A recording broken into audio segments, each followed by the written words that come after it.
Hello student, maths classes में आपका स्वागत है।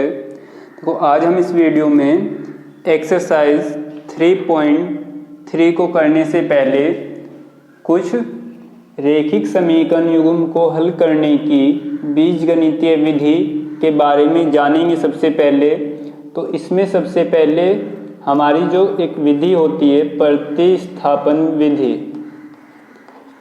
प्रतिस्थापन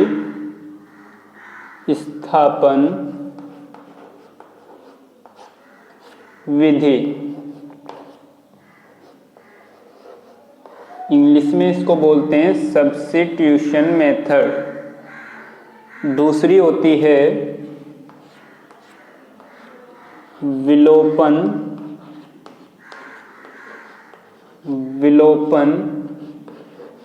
विधि, इसको इंग्लिश में हम बोलते हैं एलिमिनेशन मेथड।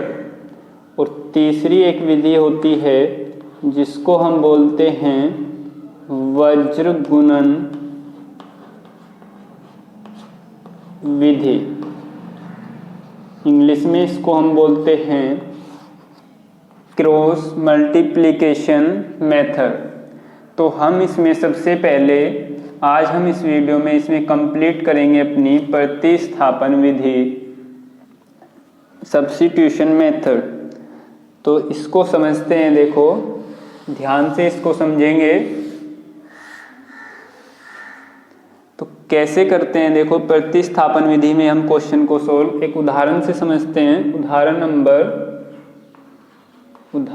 नंबर 7 जो एनसीईआरटी बुक से लिया गया है, पेज नंबर 56 पर तो लिखा है 7x माइनस 15y बराबर 2 फर्स्ट इक्वेशन और x प्लस 2y बराबर 3 सेकेंड इक्वेशन। अब हम इसको सोल्व करेंगे प्रतिस्थापन विधि से। तो किस तरह से सोल्व करेंगे इसको, हम इस समीकरण में सबसे पहले जो रैखिक समीकरण युग्म दिया है ये चेक करेंगे कि कौन सी समीकरण में हमारी जो x या y की वैल्यू है, x या y है वो अकेला लिखा हुआ है, उसके गुना में कोई वैल्यू नहीं लिखी। तो हम देखते हैं कि समीकरण नंबर सेकंड में जो x है उसके गुना में कोई वैल्यू नहीं लिखी। तो हमें इसमें x की वैल्यू, देखो हम समीकरण 2 से यदि निकालेंगे तो अपोन में हमारी कोई वैल्यू नहीं होगी। तो समीकरण 2 से x की वैल्यू निकालना आसान है। तो नोट करेंगे समीकरण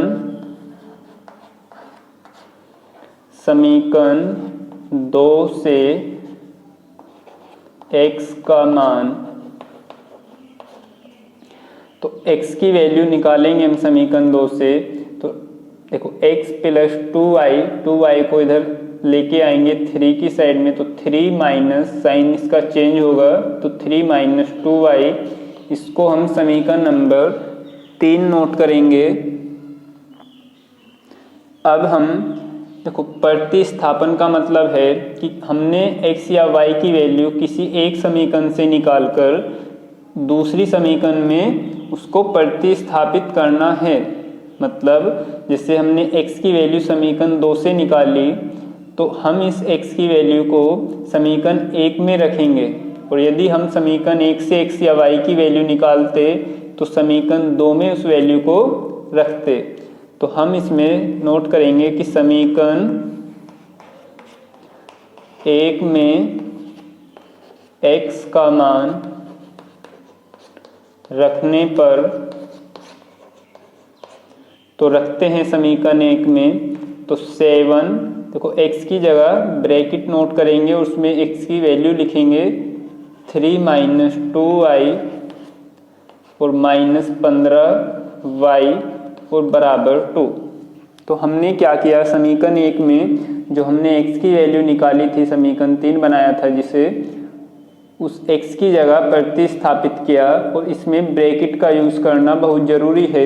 अब इसमें देखो ये 7 की मल्टीप्लाई इस ब्रैकेट के अंदर करेंगे तो 7 की 3 से गुना होगी, 7 या 21, 7 की फिर 2 से होगी, 7 दूनी 14y, फिर माइनस के 15y बराबर 2।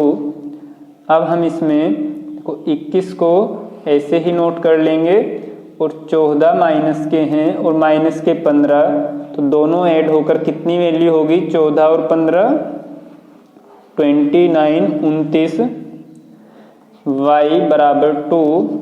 अब हम इस 21 को 2 की साइड लेके आएंगे तो माइनस के 29 y बराबर देखो 2 माइनस 21। अब हम इसमें माइनस के 29y बराबर 2 में से 21 को माइनस करेंगे तो माइनस की वैल्यू हमारी होगी 19, माइनस साइन से माइनस कैंसिल होगा और y की वैल्यू होगी देखो ये 29 को 19 के बटे में लेके आएंगे अपोन में, तो y की वैल्यू होगी 19 बटे 29। अब हम इस y की वैल्यू को देखो समीकरण 3 में रखेंगे, क्योंकि हमें समीकरण 3 से x की वैल्यू सीधे मिलेगी। तो नोट करेंगे कि समीकरण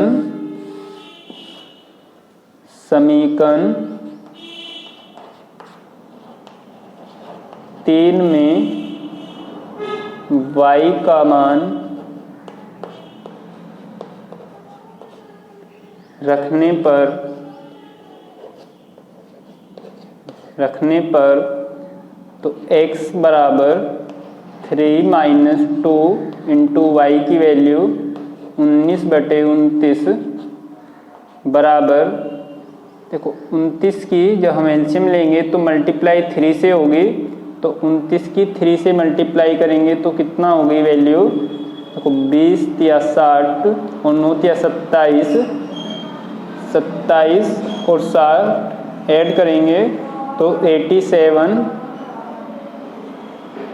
और माइनस देखो 2 की और 19 की करेंगे, 19 दूनी 38 और अपोन में 29 और वैल्यू होगी 87 से 38 को माइनस करेंगे देखो 17 से 8 को माइनस करेंगे 9, इधर 7 बचेगा, 3 को माइनस करेंगे 4 तो 49 अपॉन 29 ये हमारी x की वैल्यू होगी। तो इस तरह से हमें प्रतिस्थापन विधि से किसी भी रैखिक समीकरण युग्म को हल कर सकते हैं। तो इसमें हमने सीखा कि किस तरह से हमें प्रतिस्थापन विधि के द्वारा किसी भी रैखिक समीकरण युग्म को हल कर सकते हैं। अब इससे आगे क्वेश्चन नंबर को करेंगे। इसमें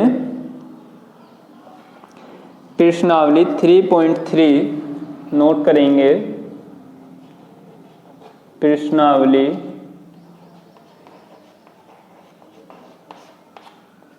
3.3 इसका फर्स्ट क्वेश्चन का फर्स्ट पार्ट करेंगे। इसमें लिखा है कि निम्न, देखो दिखाते हैं आपको, लिखा है निम्न रैखिक समीकरण युग्म को प्रतिस्थापन विधि से हल कीजिए। तो पहला क्वेश्चन लिखा है first part x plus y बराबर 14 और x माइनस वाई बराबर 4। तो इसको सोल्व करेंगे। x प्लस वाई बराबर 14 और x माइनस वाई बराबर 4, ये फर्स्ट समीकरण और दूसरी समीकरण ये हुई। अब हम इसमें देखो कोई सी भी एक समीकरण से पहली या दूसरी से x या y की वैल्यू निकाल कर दूसरी कोई सी समीकरण में रखेंगे। तो समीकरण देखो दूसरी से निकालते हैं। समीकरण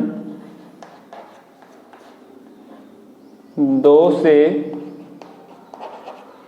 x का मान निकालेंगे तो x माइनस वाई 4 की साइड लेके आएंगे तो 4 प्लस वाई, इसको समीकरण 3 नोट करेंगे और नोट करेंगे कि समीकरण 1 में देखो हमने x की वैल्यू समीकरण 2 से निकाली, तो समीकरण x की वैल्यू समीकरण 1 में हम इसको रखेंगे। समीकरण 1 में x का मान रखने पर x की वैल्यू रखेंगे, देखो x की जगह 4 प्लस y बराबर 14।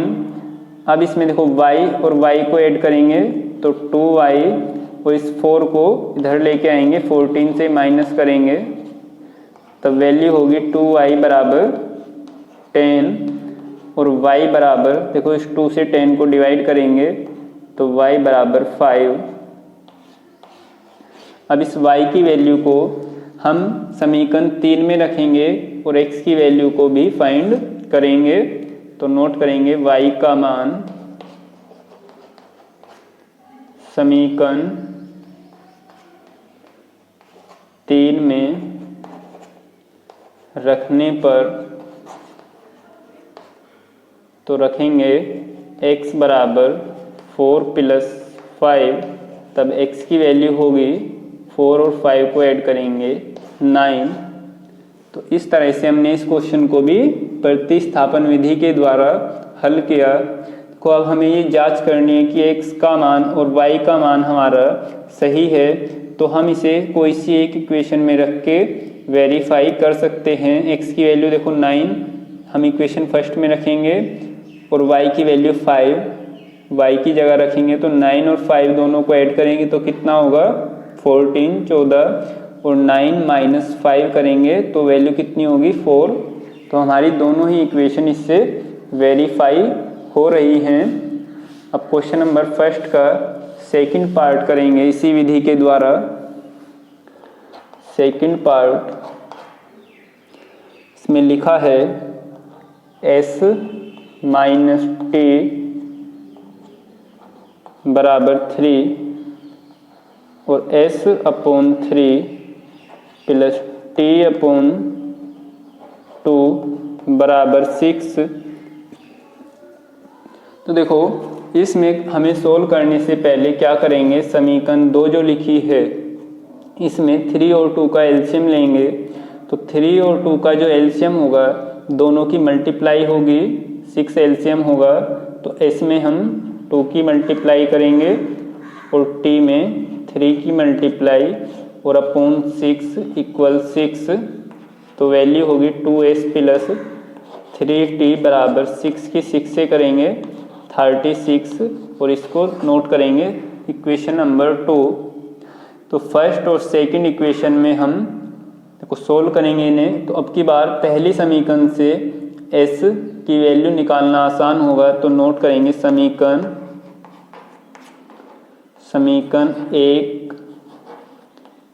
1 से s का मान, तो s बराबर होगा 3 प्लस t, इसको समीकरण नंबर 3 नोट करेंगे और अब लिखेंगे समीकरण देखो 1 से हमने निकाला तो समीकरण 2 में इसकी वैल्यू रखेंगे। समीकरण 2 में s का मान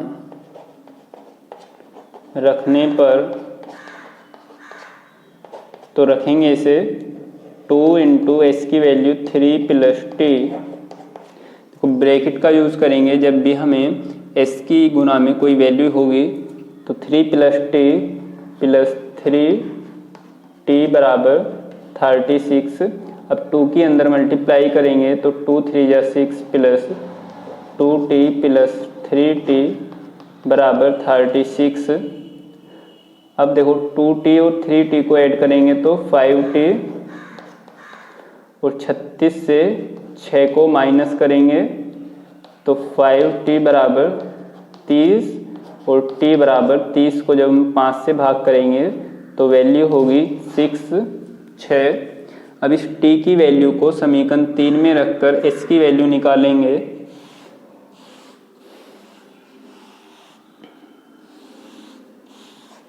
तो लिखेंगे t का मान समीकरण 3 में रखने पर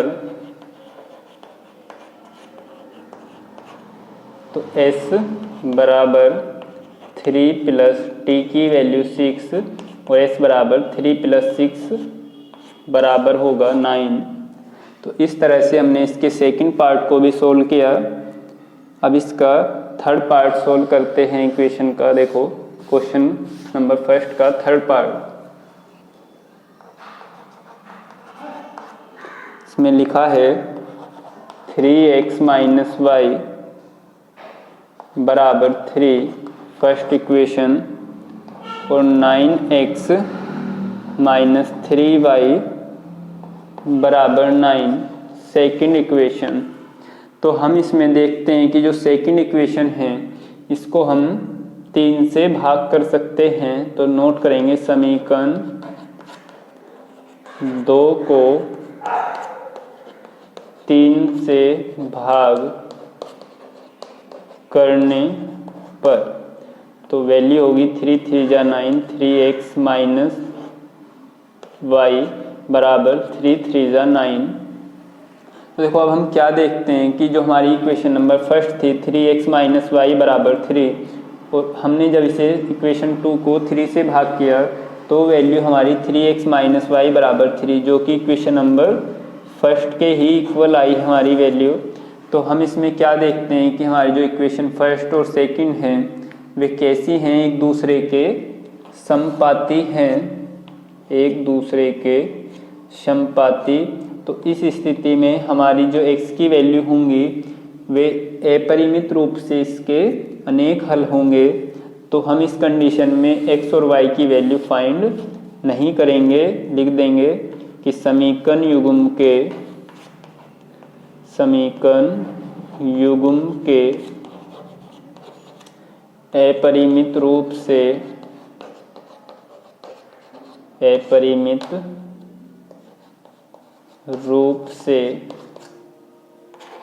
अनेक हल हैं। इससे नेक्स्ट क्वेश्चन नंबर फर्स्ट का फोर्थ पार्ट करेंगे। अब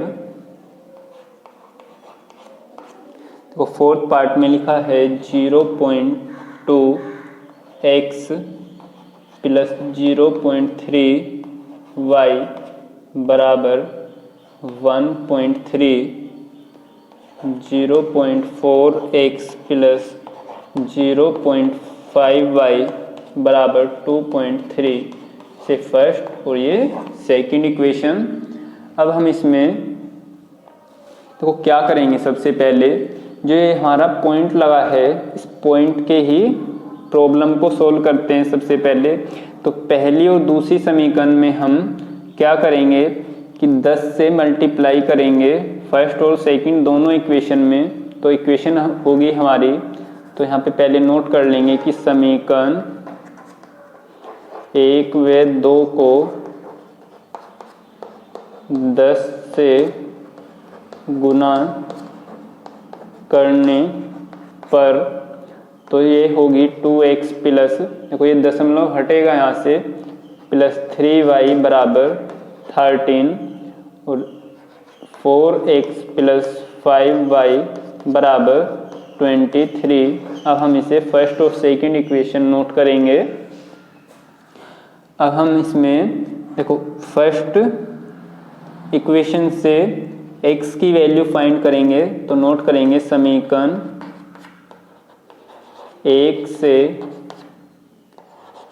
x का मान तो 2x बराबर 13 माइनस इधर 3y और x बराबर इस 2 को अपोन में लेके आएंगे तो 13 माइनस 3y और इसके अपोन में होगी वैल्यू 2। इसे इक्वेशन नंबर थर्ड नोट करेंगे।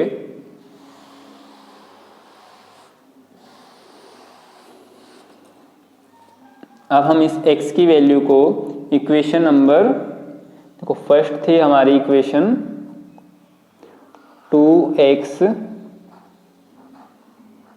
प्लस 3y बराबर 13 और सेकंड इक्वेशन बनी थी 4x प्लस 5y बराबर 23।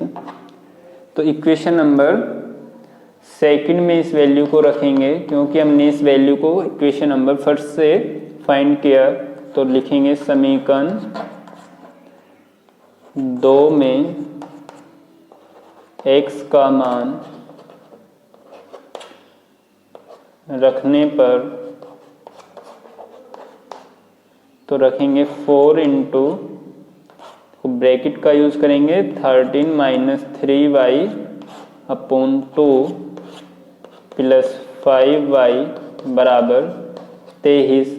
अब इस 2 से इस 4 को कैंसिल करेंगे, 2 टाइम्स 2 बार कैंसिल होगा, तो वैल्यू फाइंड करेंगे।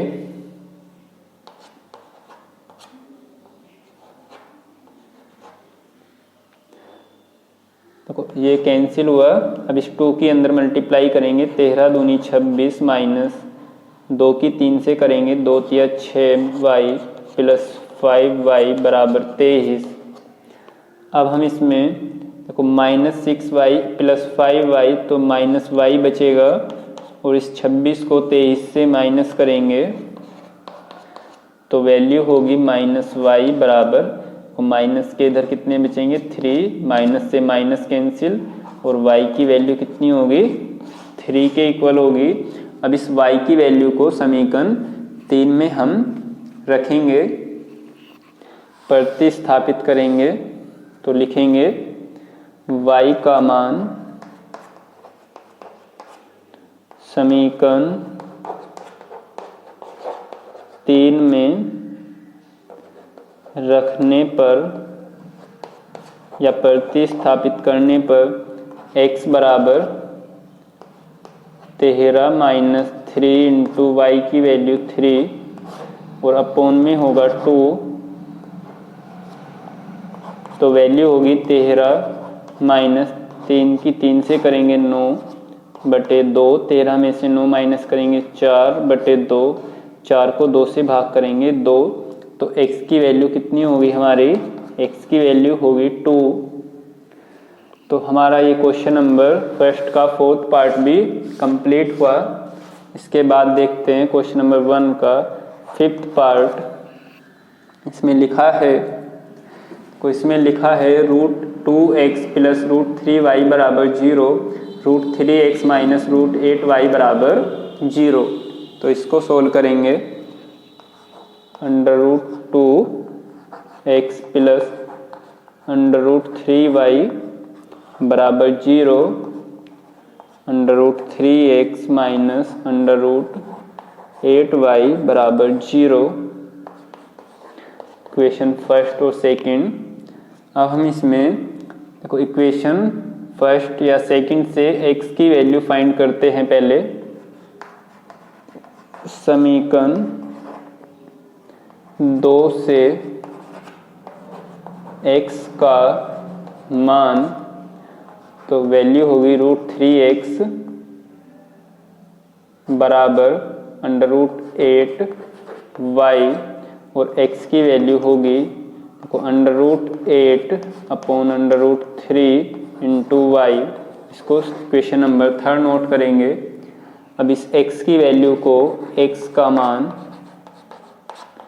समीकरण, तो इसे हमने समीकरण 2 से निकाला x की वैल्यू को, तो x का मान समीकरण 1 में रखने पर, तो रखेंगे इसमें अंडर रूट 2 इंटू ये वैल्यू होगी under root 8 upon under root 3y plus under root 3y बराबर 0। तब हम इसमें देखो रूट 3 एलसीएम लेंगे तो वैल्यू होगी रूट 2 की रूट 8 से करेंगे तो कितना आएगा, अंडर रूट में 16, तो under root 16y plus root 3 की रूट 3 से करेंगे तो होगी वैल्यू 3y बराबर 0। इधर कितना होगा देखो 16 का वर्गमूल 4y प्लस 3y बराबर 0, 4 और 3 को ऐड करेंगे 7y बराबर 0 और y बराबर 0 के इक्वल हुआ। अब हम y की वैल्यू को समीकरण 3 में रखेंगे, तब नोट करेंगे y का मान समीकरण 3 में रखने पर तो x बराबर √8/√3 इंटू 0 और x की वैल्यू x बराबर 0। तो इस क्वेश्चन में हमारी x और y दोनों की ही वैल्यू कैसी थी? 0 के इक्वल। क्वेश्चन नंबर फर्स्ट का देखो 6th पार्ट सोल्व करते हैं। इसमें लिखा है 3/2x माइनस 5/3y बराबर -2, x/3 प्लस y/2 बराबर 13/6। तो इसे नोट करते हैं 3/2x माइनस 5/3y बराबर -2 और x/3 प्लस y/2 बराबर 13/6। तो हम इसमें देखो जैसे भी हमने एक इससे पहले क्वेश्चन नंबर सेकंड किया था एलसीएम लेके, इसे भी एलसीएम लेंगे। सबसे पहले 2 और 3 का एलसीएम कितना होगा? 6। तो 3 की इधर 3 से मल्टीप्लाई होगी, 3 × 9x माइनस 2 और 5 की करेंगे 10y बराबर -2 और इसके अपोन में एलसीएम होगा 6। तब 9x माइनस 10y बराबर 6 की -2 से करेंगे -12। इसको इक्वेशन नंबर फर्स्ट। ऐसे ही सेकंड में करते हैं। 3 और 2 का एलसीएम 6, 2 की x से मल्टीप्लाई तो 2x प्लस 3 की y से 3y और अपोन में कितना होगा 6 और बराबर 13/6। तो 6 से 6 कैंसिल होगा और ये इक्वेशन